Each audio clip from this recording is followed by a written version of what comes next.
Bonsoir à toutes et à tous et bienvenue sur Monaco Info. Je suis ravi d'être parmi vous pour ces vacances de Noël. À l'heure où les cas de contamination dans les Alpes-Maritimes sont de plus en plus nombreux, la France propose une vaccination pour les enfants de 5 à 11 ans. Et vous, qu'en pensez-vous? Nous vous avons posé la question et vous le verrez, les avis sont partagés. Nous recevrons le président de la commission médicale du CHPG, Mathieu Libérator, pour nous donner un état des lieux très factuel au centre hospitalier Princesse Grasse. En sport, nous reviendrons sur la défaite de la Roca Team en Euroleague et sur la victoire en foot de Monaco face à Rennes dans le championnat de France. Ça sera l'occasion de nous entretenir avec le président du club des supporters de Monaco sur la saison footballistique et de nous donner son avis sur les 10 ans de présidence de Dimitri Ribolovlev à la tête de la SMFC. Et enfin, nous ouvrirons un volet traditionnel de Noël avec ses beaux pulls souvent kitsch, mais finalement assez drôles, et sur le chocolat, un des produits phares d'une table de Noël. Débutons ce journal par un premier point sur l'information avec vous, Frédéric Hélion, bonsoir. Nous avons des nouvelles concernant l'état de santé de la princesse Charlène. Bonsoir Fabien, la convalescence de la princesse Charlène se poursuit de façon satisfaisante et encourageante, même si son rétablissement devrait encore prendre quelques mois, une annonce faite par le palais princier dans un communiqué diffusé ce matin. Le prince Albert II et leurs enfants lui rendront visite à l'occasion des fêtes de Noël. Durant cette période, le couple princier demande à ce que l'on continue de respecter leur vie privée. Parlons économie locale avec les premiers chiffres concernant l'opération des bons cadeaux Carlo. Le 1er décembre, le gouvernement reconduisait l'opération des bons cadeaux à dépenser via l'application Carlo. Les premières semaines ont enregistré des résultats records. Plus de 26 000 utilisateurs ont fait leur achat dans 317 commerces partenaires. Des chiffres supérieurs à ceux de l'an passé, où sur la même période, l'application comptait 13 800 utilisateurs et 173 enseignes actives. Les bénéficiaires des bons cadeaux représentent la moitié des dépenses effectuées via l'application Carlo ce mois-ci. On termine par l'ouverture de la vaccination en principauté pour les enfants de 5 à 11 ans. Le comité national monégasque de la vaccination a donné son feu vert pour ouvrir la vaccination aux enfants fragiles de 5 à 11 ans. Sont concernés les enfants présentant des pathologies particulières ou ceux qui évoluent dans un foyer où il peut y avoir une pathologie particulière.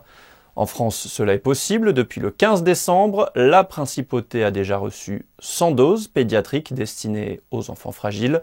Cette vaccination gratuite et volontaire est réalisée au Centre national de vaccination, situé à l'auditorium Régnier 3, en présence d'un représentant légal de l'enfant, sur présentation d'une prescription médicale d'un pédiatre et de l'autorisation parentale de vaccination. Et vous, êtes-vous favorable à la vaccination des enfants? Christine Datomel est allée recueillir votre avis. Écoutez, j'en ai un qui est vacciné et l'autre non, donc après chacun fait ce qu'il veut. Moi je suis vaccinée, après les enfants c'est difficile de savoir. Après non, mais je pense qu'on n'aura pas trop le choix pour faire des activités parce qu'il fait pas mal de sport, donc déjà pour le sport il était obligé d'être vacciné, donc c'est un peu compliqué. Ouais. Après, si j'aurais le choix, je le ferais pas. Moi, je pense que c'est mieux de se vacciner pour pas avoir le Covid, parce que après, quand tu es à l'hôpital, tu dis pas j'aurais dû me vacciner, c'est trop tard. Donc du coup, c'est mieux de se vacciner, je trouve. Pas encore. Le principe de précaution qui s'applique, c'est qu'en l'état de la science, quand on a une incertitude sur les effets potentiels sur du long terme d'un médicament ou d'un vaccin, ça s'y oppose.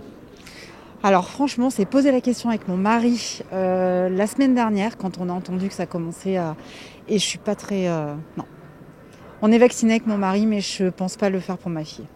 Oui et non. Alors d'un côté, non, parce qu'on n'a pas assez de recul, on ne le sait pas encore. Et puis une personne qui se fait vacciner à 50 ans, bah, forcément aura peut-être moins de conséquences qu'un enfant de 5 ans. Et en même temps, oui, parce que c'est peut-être eux qui prolifèrent aussi le Covid. Donc j'ai vraiment un avis partagé sur la question. Vous l'avez entendu, beaucoup d'hésitations concernant cette vaccination chez les plus jeunes. Cette thématique nous amène directement à notre premier invité. Si on s'arrête à mercredi soir, 269 personnes étaient suivies à domicile, 25 personnes prises en charge au CHPG et 5 patients, dont un résident, sont soignés en réanimation. Nous sommes avec Mathieu Libérator. Bonsoir. Bonsoir. Vous êtes le président de la commission médicale du CHPG. On le voit depuis plusieurs semaines, nous sommes bel et bien dans cette 5e vague avec un nombre de cas important chaque jour. Quel est votre constat à l'hôpital ? C'est clairement monté en charge avec une fréquentation beaucoup plus importante du service des urgences et des entrées beaucoup plus importantes, que ce soit dans le service d'hospitalisation conventionnel ou en réanimation, donc de patients qui présentent cette forme d'infection Covid avec un retentissement respiratoire et qui nécessite une hospitalisation. Donc on est clairement bien dans cette 5e vague. On ne sait pas si on est déjà au plateau ou en tout cas où est-ce exactement qu'il se situe. Est-ce que les vaccinés ont des conséquences aussi graves que les non-vaccinés? Dites-nous tout sur le stéréotype de la personne qui est au SHPG. L'hôpital de Monaco, en temps normal, a un service de réanimation de 8 lits. Donc il y a 5 lits qui sont occupés aujourd'hui par des patients Covid. Donc le problème de ces patients-là, c'est qu'ils embolisent en quelque sorte ces lits pendant une période plus longue que les patients classiques. Et les 5 patients en réanimation aujourd'hui sont tous non vaccinés, donc aucun n'a eu la moindre dose de vaccination, donc 5 patients non vaccinés. Et pour vous donner aussi quelques éléments de chiffres, le plus jeune a une 50aine d'années et aucun de ces 5 patients n'a plus de 80 ans. Donc ce sont quand même des patients qu'on peut considérer quand même comme relativement jeunes. C'est pour ça qu'on fait cette communication, pour que les gens de cette tranche d'âge qui se considèrent un petit peu à l'abri et qui n'ont pas encore répondu aux appels à la vaccination se disent c'est peut-être pas trop tard et il est temps que j'y aille maintenant. Est-ce que cette recrudescence des cas pénalise les autres services? Qu'il s'agisse de l'activité programmée, donc d'hospitalisation programmée, de chirurgie programmée, ou qu'il s'agisse des prises en charge urgentes de pathologies Covid ou non Covid. Jusqu'à maintenant, nous avons pu faire face à l'ensemble de cette activité, contrairement aux hôpitaux du département voisin qui ont commencé à déprogrammer depuis une dizaine de jours en activant le plan blanc avec des déprogrammations massives. Donc pour l'instant, aucun patient n'est pénalisé en principauté du fait de cette recrudescence de cas Covid. La France propose la vaccination dès aujourd'hui des 5-11 ans. Quel est votre point de vue concernant Monaco ? En tant que médecin impliqué dans cette prise en charge en principauté, mais aussi en tant que père de famille, on a tous bien compris que le bénéfice individuel pour un enfant, il est mineur. C'est surtout un bénéfice épidémiologique. De vacciner les enfants, ça va permettre de diminuer les chaînes de transmission. Donc ça on l'a bien compris. Donc encourager la vaccination des jeunes, c'est une bonne chose pour casser la chaîne de transmission. Mais personnellement, ça reste quand même un petit peu problématique s'il y a quand même une frange de population qui, pour le coup, est la population à risque et qui, pour le coup, vient saturer le système hospitalier. Donc si cette frange de population n'est pas plus vaccinée, c'est à mon sens un peu illogique d'imposer ce genre de choses à des plus jeunes enfants pour lesquels la pathologie est vraiment bénigne dans la très très très grande majorité des cas. Oui, d'abord, il faudrait que les adultes, selon vous, se fassent vacciner. C'est important pour vous? Maintenant, c'est plus à prouver l'efficacité de la vaccination pour prévenir les formes graves à partir d'un certain âge. C'est une évidence. Je vous ai donné des éléments chiffrés, mais ils sont les mêmes dans tous les hôpitaux à travers le monde. Les réanimations et les services d'hospitalisation, les patients les plus graves sont très très très majoritairement des patients non vaccinés. Donc c'est une évidence que la vaccination protège. Donc vacciner les plus jeunes, oui, pour diminuer la diffusion, le nombre de cas par jour, mais la priorité, elle est à vacciner les patients qui risquent de faire des formes graves. Mathieu Libérator, merci. Merci à vous. On change complètement de sujet. Vous étiez peut-être devant votre écran hier au soir pour suivre en direct sur Monaco Info la rencontre en Euroleague opposant la Roca Team à l'Alba Berlin. C'était le dernier match de la phase aller. Une nouvelle défaite pour Monaco, 92-84. Le résumé de la rencontre avec Yannick Debever qui était sur place. La défense, voilà le principal chantier auquel devra s'atteler l'entraîneur de la Roca Team dans les prochaines semaines. Le début du match face à Berlin annonce une rencontre très ouverte. Donatas Motiejūnas est la principale option offensive et le Lituanien est énorme avec 14 points inscrits dans ses 10 premières minutes. Mais Berlin aussi trouve son rythme avec notamment Eriksson à droit à 3 points. Et puis, ce panier d'Olinde permet aux locaux de prendre l'avantage à la fin du premier quart-temps. Ça va vite sur la contre-attaque. La seconde période sera nettement à l'avantage des Berlinois. Monaco est en panne offensive et n'inscrit que 9 points en 10 minutes. L'Alba ne se fait pas prier pour décoller au tableau d'affichage et dominer la Roca Team de 10 points à la mi-temps. C'est terrible! Le troisième quart démarre fort en faveur des Monégasques. Bacon se met à scorer.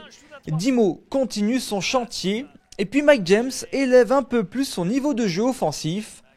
Grâce à quelques stops au point précieux de James et Motye Younas, Monaco parvient à se rapprocher à 5 points de Berlin, mais prend un éclat juste derrière pour laisser les Allemands repasser les 10 points d'avance. Mike James, 25 points, 8 passes et Donatas Motye Younas, 23 points sont trop esselés en attaque. Les 10 dernières minutes seront dominées par la Roca Team avec un bel apport de Paris Lee de retour de blessure. À -2 sur ce panier de Mike James, c'est toute la Mercedes-Benz Arena qui tremble. Le hold-up est à portée de main pour Monaco. Mais les Monégasques n'arrivent pas à verrouiller leur défense. Maodolo inscrit 2 paniers très précieux qui permettent aux Allemands de se donner de l'air. Malgré les efforts de Mike James, l'Alba ne craque pas. Monaco termine la phase allée de l'Euroleague sur un revers 92-83 avec un bilan global de 6 victoires pour 11 défaites. Et c'est terminé. Victoire de 8 points. Our defense is failing game by game by game, and we're not changing. You know, teams are scoring easy baskets. You know, our offense is chaos, I would say, and so this is the result that we have. There is a chance, you have to strive for it. You know, so I hope everyone is going to try, but you know, realistically, looking at the situation is not in our favor. Like you saw today, we didn't give up. We fought till the end, so we're going to keep on fighting. On sent la grosse déception chez Donatas Motye Younas et la Roca Team a très peu de temps pour travailler. Son calendrier d'enfer l'emmènera à Fos-sur-Mer dimanche pour le championnat de France avant de revenir à Gaston-Médecin pour de l'Euroleague face au Maccabi Tel Aviv mercredi. On retrouve Frédéric Elion pour un nouveau point sur l'information avec cette nouveauté dans le cadre du programme Extended Monaco. La principauté va se doter d'aires de livraison connectées courant 2022. Elles auront pour objectif de faciliter et optimiser la livraison de marchandises et de colis sur le territoire monégasque. Je vous propose d'écouter à ce sujet Frédéric Kapler, directeur adjoint de la DPUM, au micro d'Alexandra Pani. On s'est aperçu que à travers le e-commerce, la livraison de petits colis, voire même de colis plus importants, notamment des canapés ou des frigidaires qui étaient livrés en principauté, ce système-là avait explosé complètement. Et on avait du mal à gérer tous les expressistes qui viennent livrer donc en principauté et qui n'avaient pas nécessairement optimisé leur tournée. On a trouvé le concept de point d'accueil marchandises qu'on a localisé dans l'opération d'entrée de ville, dite EVOS, d'accord, et qui est en cours de réalisation. Et dans ce local, les expressistes extérieurs à la principauté viendront déposer les quelques colis qu'ils ont livrés.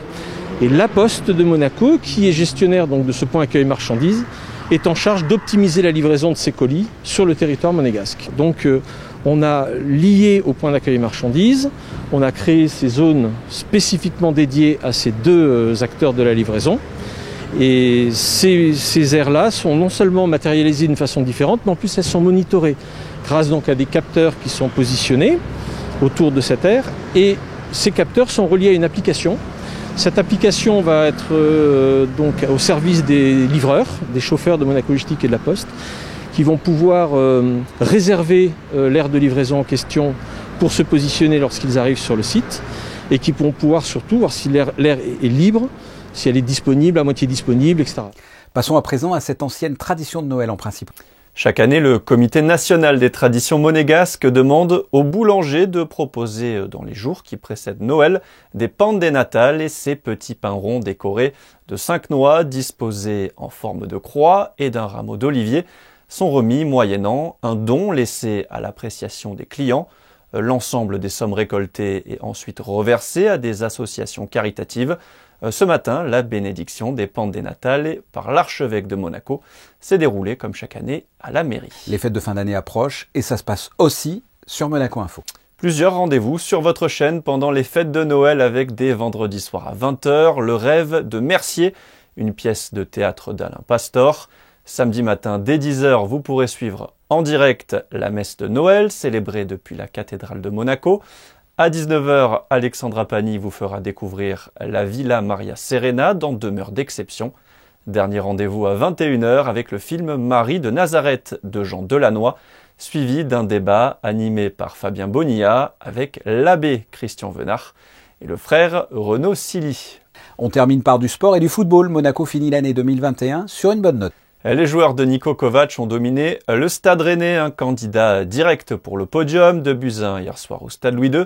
Une victoire référence face à l'équipe qui produit sans doute le plus beau jeu depuis le début du championnat. Mené au score suite à un but de Martin Terrier, à la 16e, Monaco a su réagir avec une égalisation de Wissam Ben Yedder sur pénalty à la 35e, puis le but de la victoire en deuxième mi-temps inscrit par Voland. Les Monégasques remontent à la 6e place au classement, à 4 points du podium.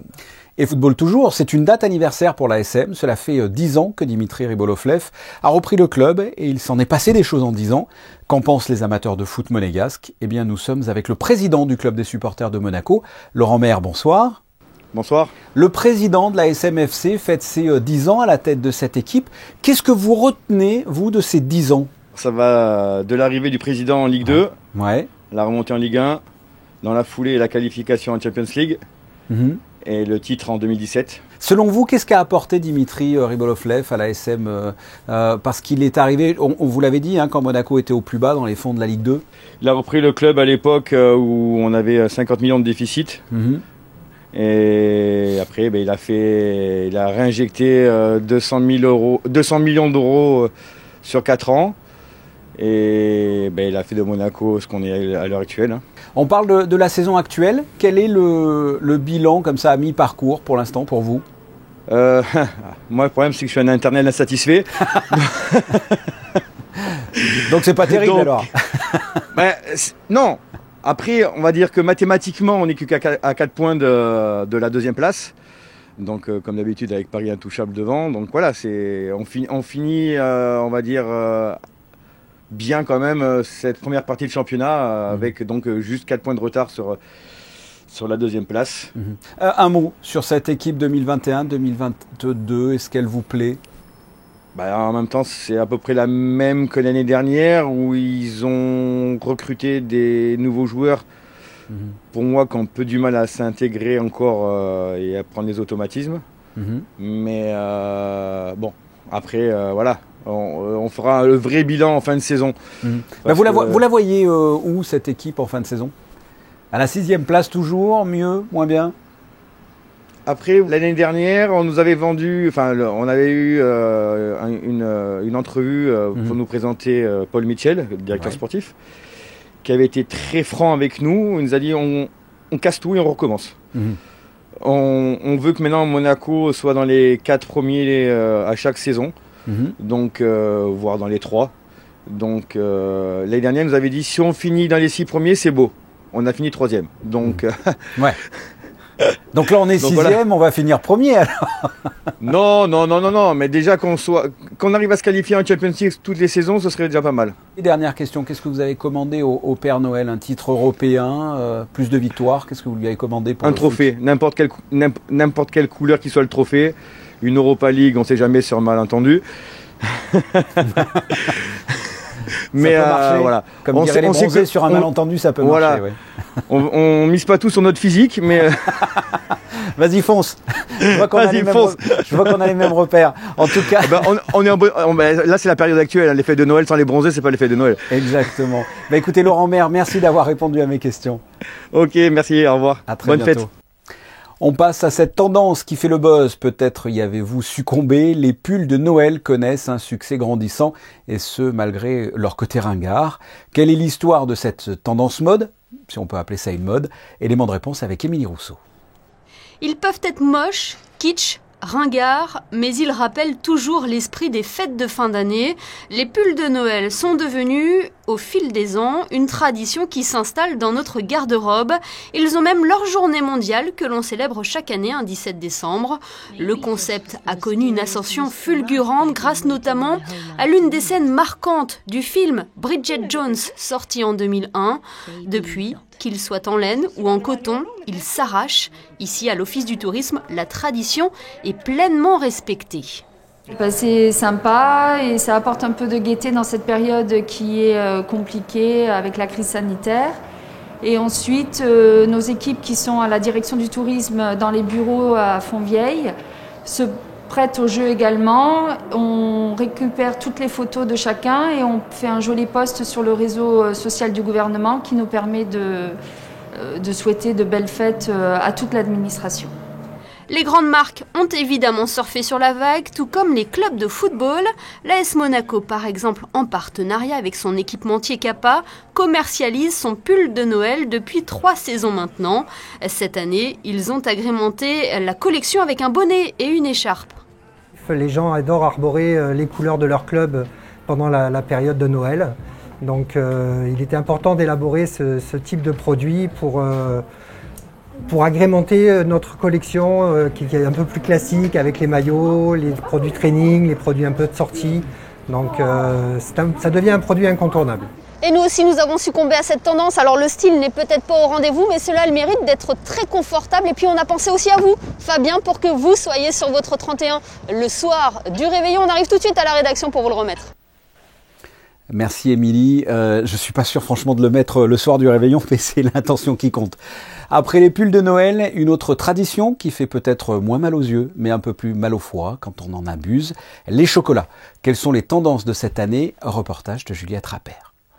Le chocolat était principalement offert aux enfants le 6 décembre lors de la Saint-Nicolas, patron des écoliers et ancêtre du Père Noël. Depuis, il s'invite chaque année aux tables de fin d'année. Alors chocolat noir ou chocolat blanc, à vous de choisir. Notre gamme de chocolat avec des ganaches, des pralinés et des mousses, moitié lait, moitié noir et quelques blancs qui font la spécificité du chocolat belge.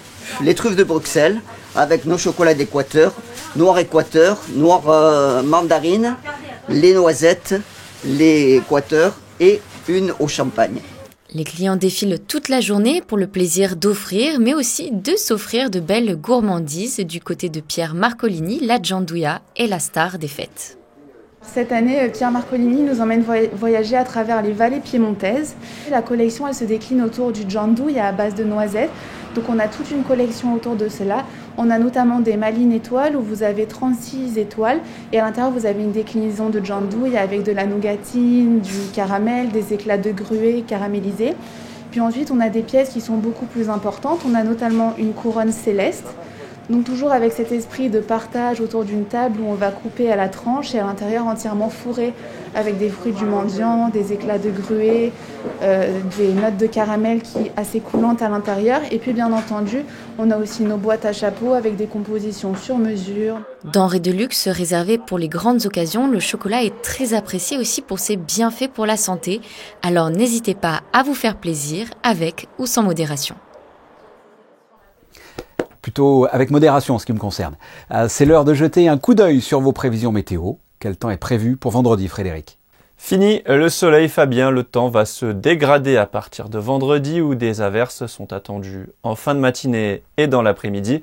Les températures seront comprises entre 8 et 12 degrés vendredi 24 décembre. Nous fêterons les Adèles. Merci Frédéric. La suite de vos programmes sur Monaco Info. Mais avant cela, vos photos de fin de journal de Manuel Vitali. Vous en avez vu en vidéo. Vous allez en voir en photo maintenant les plus beaux pulls de Noël de la direction du tourisme et des congrès. On se retrouve, si vous le voulez bien, demain 19h. Merci pour votre fidélité. À très bientôt. Au revoir.